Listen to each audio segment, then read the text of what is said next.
എല്ലാ പ്രിയപ്പെട്ട ഉദ്യോഗാർത്ഥികൾക്കും learn to കോൺകറിലേക്ക് സ്വാഗതം. പൊതുവിജ്ഞാനത്തിൽ വരുന്ന ഏതാനും ക്വസ്റ്റ്യൻസും അനുബന്ധ വസ്തുതകളുമാണ് ഇന്നത്തെ വീഡിയോയിൽ ഉൾക്കൊള്ളിച്ചിരിക്കുന്നത്. നമുക്ക് ക്ലാസ്സിലേക്ക് കടക്കാം.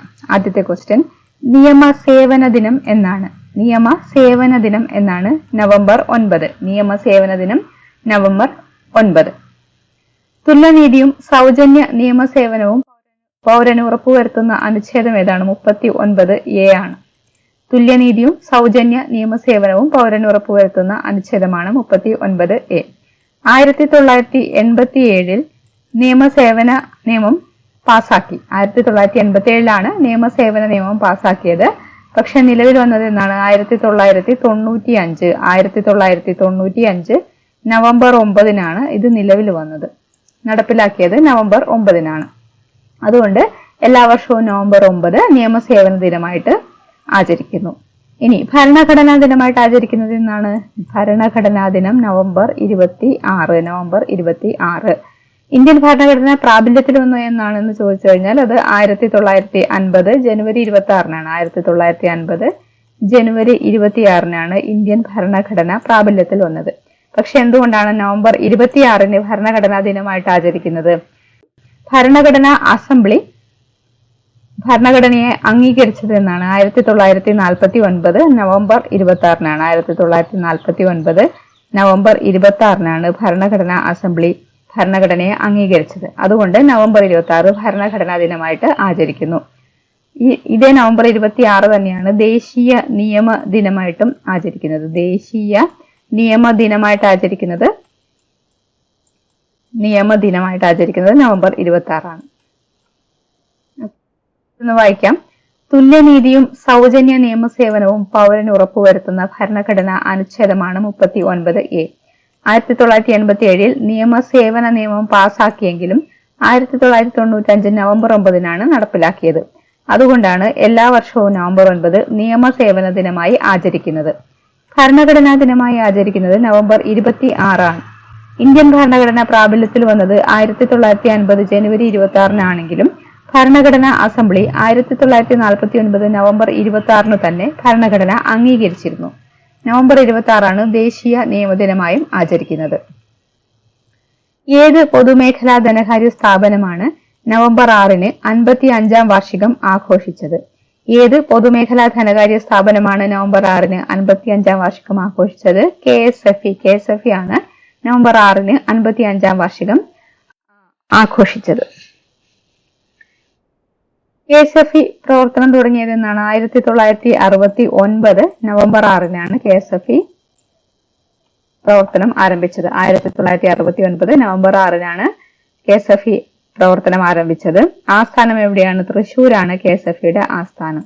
KSFEയുടെ ആസ്ഥാനം തൃശ്ശൂരാണ്. തുടക്കത്തിൽ എത്ര ശാഖകളാണ് ഉണ്ടായിരുന്നത്? 10 ശാഖകളാണ് ഉണ്ടായിരുന്നത്. 2 ലക്ഷം രൂപയായിരുന്നു മൂലധനം. 2 lakhs ആയിരുന്നു മൂലധനം. 10 ശാഖകളാണ് തുടക്കത്തിൽ ഉണ്ടായിരുന്നത്. 45 ജീവനക്കാരുമാണ് ഉണ്ടായിരുന്നത്. തുടക്കത്തിൽ 10 ശാഖ, 2 ലക്ഷം രൂപയായിരുന്നു മൂലധനം, 45 ജീവനക്കാരാണ് ഉണ്ടായിരുന്നത്. സംസ്ഥാന പൊതുമേഖലാ ധനകാര്യ സ്ഥാപനമായ KSFE 1969 നവംബർ 6 പ്രവർത്തനം തുടങ്ങിയത്. തൃശ്ശൂരാണ് ആസ്ഥാനം. തുടക്കത്തിൽ 10 ശാഖകളും 2 ലക്ഷം രൂപ മൂലധനവും 45 ജീവനക്കാരുമായിരുന്നു ഉണ്ടായിരുന്നത്. അടുത്തത്, പാറപ്പുറത്ത് എന്നത് ആരുടെ തൂലികാനാമമായിരുന്നു? പാറപ്പുറത്ത് എന്നത് ആരുടെ തൂലികാനാമമായിരുന്നു? KE മത്തായിയുടെ തൂലികാനാമമായിരുന്നു പാറപ്പുറത്ത്. 2024 നവംബർ 14 പാറപ്പുറത്തിന്റെ 100-ാം ജന്മവാർഷികമായിരുന്നു. 2024 നവംബർ 14 പാറപ്പുറത്തിന്റെ 100-ാം ജന്മവാർഷികമായിരുന്നു.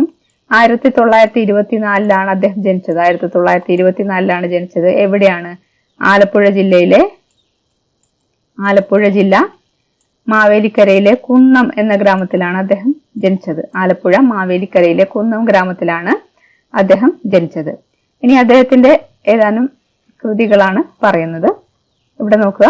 അരനാഴിക നേരം, ആകാശത്തിലെ പറവകൾ, നിണമണിഞ്ഞ കാൽപ്പാടുകൾ, അന്വേഷിച്ചു കണ്ടെത്തിയില്ല, പണി തീരാത്ത വീട് തുടങ്ങിയവയാണ് പാറപ്പുറത്തിന്റെ ശ്രദ്ധേയമായ രചനകൾ. ഒന്നുകൂടി വായിക്കാം. പാറപ്പുറത്ത് എന്നത് ആരുടെ തൂലികാനാമമായിരുന്നു? KE മത്തായി. 2024 നവംബർ 14 പാറപ്പുറത്തിന്റെ 100ാം ജന്മവാർഷികമായിരുന്നു. 1924 ആലപ്പുഴ മാവേലിക്കരയിലെ കുന്നം ഗ്രാമത്തിൽ കെ ഇ മത്തായി ജനിച്ചത്. അരനാഴിക നേരം, ആകാശത്തിലെ പറവകൾ, നിണമണിഞ്ഞ കാൽപ്പാടുകൾ, അന്വേഷിച്ചു കണ്ടെത്തിയില്ല, പണിതീരാത്ത വീട് തുടങ്ങിയവയാണ് പാറപ്പുറത്തിന്റെ ശ്രദ്ധേയമായ രചനകൾ. ഈ വർഷത്തെ മികച്ച ഗോൾ കീപ്പറായി അന്താരാഷ്ട്ര ഹോക്കി ഫെഡറേഷൻ തിരഞ്ഞെടുത്ത മലയാളി താരം ആര്? ഈ വർഷത്തെ മികച്ച ഗോൾ കീപ്പറായി അന്താരാഷ്ട്ര ഹോക്കി ഫെഡറേഷൻ തിരഞ്ഞെടുത്ത മലയാളി താരം ആരാണ്? P R Sreejesh. 3ാം തവണയാണ് പി ആർ ശ്രീജേഷിന് ഈ ഒരു പുരസ്കാരം ലഭിക്കുന്നത്. മികച്ച കളിക്കാരനായിട്ട് തിരഞ്ഞെടുത്തത് ആരാണ്? ഹർമൻപ്രീത് സിംഗ് ആണ് മികച്ച കളിക്കാരനായിട്ട് തിരഞ്ഞെടുക്കപ്പെട്ടത്. അദ്ദേഹത്തിന് 3ാമത്തെ തവണയാണ് ഈ പുരസ്കാരം ലഭിക്കുന്നത്. 3ാം തവണയാണ് ശ്രീജേഷിന് ഈ പുരസ്കാരം ലഭിക്കുന്നത്. മികച്ച കളിക്കാരനായി ഹർമൻപ്രീത് സിംഗും തിരഞ്ഞെടുക്കപ്പെട്ടു. ഇദ്ദേഹത്തിന് 3ാം തവണയാണ് ഈ പുരസ്കാരം ലഭിക്കുന്നത്. ഏത് നവോത്ഥാന നായകന്റെ 161ാം ജന്മവാർഷികമായിരുന്നു 2024 നവംബർ 2 കടന്നുപോയത്?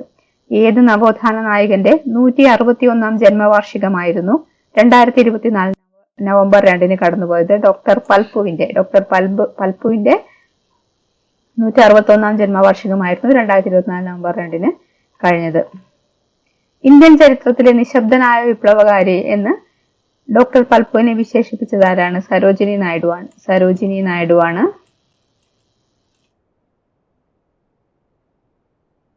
ഇന്ത്യൻ ചരിത്രത്തിലെ നിശബ്ദനായ വിപ്ലവകാരി എന്ന് ഡോക്ടർ പൽപ്പുവിനെ വിശേഷിപ്പിച്ചത്.